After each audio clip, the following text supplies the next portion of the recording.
Angel Binda വേൾഡിലേക്ക് ഏവർക്കും സ്വാഗതം. ഞാൻ നിങ്ങളെ പരിചയപ്പെടുത്താൻ പോകുന്ന ഒരു ലേഡീസ് പാന്റാണ്. സാധാരണ ഞാൻ ഇതിനു മുമ്പ് പാന്റ് തയ്ച്ചപ്പോഴെല്ലാം അതിന്റെ അളവെടുത്തിട്ട് പാന്റിന്റെ അളവെടുത്തിട്ട് ആ അളവ് ഈ തുണിയെ വരച്ചിട്ടിട്ടാണ് പാന്റ് കട്ട് ചെയ്തുകൊണ്ടിരുന്നത്. ഇന്ന് ഞാൻ പക്ഷെ അങ്ങനല്ല ചെയ്യാൻ പോകുന്നത്. ഞാൻ ചെയ്യാൻ പോകുന്നത് ഈ പാന്റിന്റെ അളവ് നമുക്ക് തന്നില്ലേ, ഇത് തന്നെ ഇതിലോട്ട് ഞാൻ ഇടാൻ പോവുകയാണ്. എന്നിട്ട് ഇതിന്റെ ഈ അളവ് തന്നെ ഞാൻ ഇതേ വരച്ചെടുത്തിട്ട് അങ്ങനെയാണ് കട്ട് ചെയ്യാൻ പോകുന്നത്. അപ്പൊ നമ്മൾ ഈ പാന്റ് ഇതെല്ലിട്ടേ പാന്റ് ഇട്ടിട്ട് ഞാൻ ഇതേ ആകൃതിയില് വരയ്ക്കാൻ പോവാണ്. അപ്പൊ വരയ്ക്കുന്ന കൂട്ടത്തിൽ നമുക്ക് തയ്യലിനുള്ള തുണി കൂടുതലിടണം. ഇവിടെ പടിക്കുള്ളത് ഇടണം, മുകളിലും പടിക്കുള്ളതും, പിന്നെ ഈ എറമ്പ് ഇവിടെ വരുമ്പോഴത്തേക്ക് ഇവിടെ നമുക്ക് തയ്യലിനുള്ളത് ഇടണം. അങ്ങനെ ഞാനിത് വരച്ചിട്ടിട്ട് വരട്ടെ.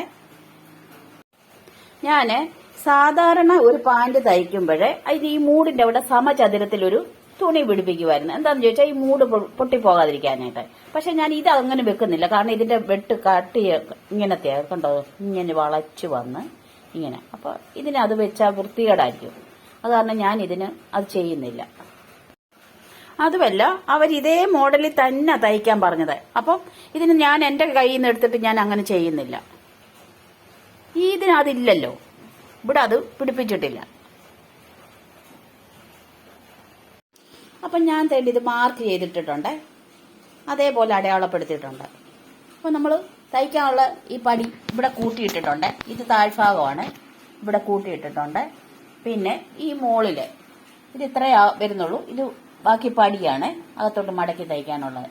പിന്നെ ഇനി ഞാൻ പറഞ്ഞു തരാൻ പോകുന്നത് നമ്മൾ ഈ അലാസ്റ്റിക്കാണ് ഇതെ പിടിപ്പിക്കാൻ പോകുന്നത്. അതേലും അലാസ്റ്റിക്കാ, അതുകൊണ്ട് അതേ മോഡലിൽ തയ്ക്കാൻ പറഞ്ഞുകൊണ്ട് ഇതേലും അലാസ്റ്റിക്കാ. അപ്പൊ അലാസ്റ്റിക് അളവെടുക്കുന്നത് എങ്ങനെയാണെന്ന് ചോദിച്ചാല് ഞാൻ പറഞ്ഞു തരാം. നമ്മൾ ഈ പാന്റിന്റെ അലാസ്റ്റിക്കിന്റെ ആ ഭാഗം എടുത്തിട്ട് അത് ഇങ്ങനെ വലിച്ചു നോക്കുക. കണ്ടോ, ഇങ്ങനെ വലിച്ചു നോക്കുമ്പോൾ ഇത് എവിടെ കിട്ടുന്നതെന്ന് വെച്ചാൽ അവിടെ മാർക്ക് ചെയ്യുക. മാർക്ക് ചെയ്തിട്ട് ബാക്കി തയ്യൽ തുമ്പാണ് ഇട്ടിരിക്കുന്നത്. അങ്ങനെയാണ് ഞാൻ ഈ അലാസ്റ്റിക്കിന്റെ അളവ് എടുത്തിരിക്കുന്നത്. ഞാനിനി ഇത് കട്ട് ചെയ്യാൻ പോവുകയാണ്.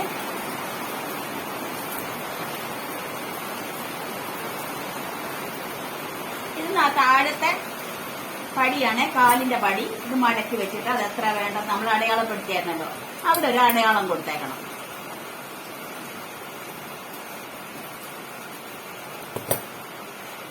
കോട്ടൺ തുണി ആയതുകൊണ്ട് നമ്മൾ ഇങ്ങനെ വലിച്ചിട്ടാലും ചുളുങ്ങത്തില്ല.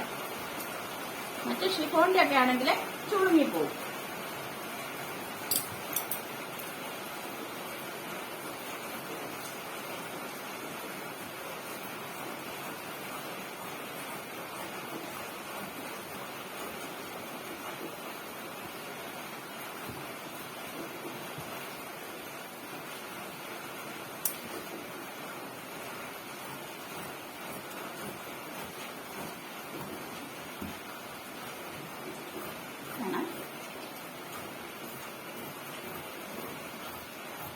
സിമ്പിളായിട്ട് നമുക്ക് അളവ് തന്നിട്ടുണ്ടെങ്കിൽ അതേ അളവ് എടുക്കാതെ, ഞാൻ ആദ്യമായിട്ടാണ് ഇങ്ങനെ തയ്ക്കുന്നത്. ഇതിനു മുമ്പ് ഞാൻ ഇങ്ങനെ തയ്ച്ചിട്ടില്ല. ഞാൻ ഇങ്ങനെ തരുവാണെങ്കിൽ ഞാൻ അതേ അളവ് എടുത്തിട്ട് അങ്ങനെയാണ് തയ്ച്ചുകൊണ്ടിരുന്നത്.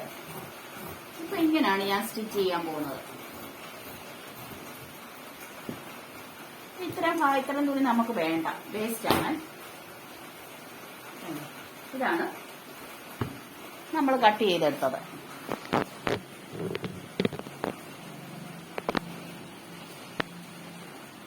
ഇനി നമുക്കിത് സ്റ്റിച്ച് ചെയ്തുകൊണ്ട് വരാം.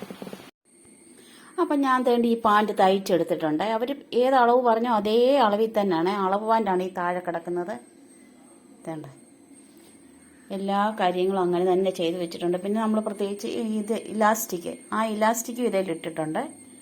കണ്ടോ, ആ വണ്ണവും ഇറക്കവും എല്ലാം അതുപോലെ തന്നെയാണ് ചെയ്ത് വെച്ചിരിക്കുന്നത്. അപ്പം എൻ്റെ ഈ വീഡിയോ കണ്ട എല്ലാവർക്കും നന്ദി, നമസ്കാരം. ഷെയർ ചെയ്യാനും സബ്സ്ക്രൈബ് ചെയ്യാനും മറക്കല്ലേ.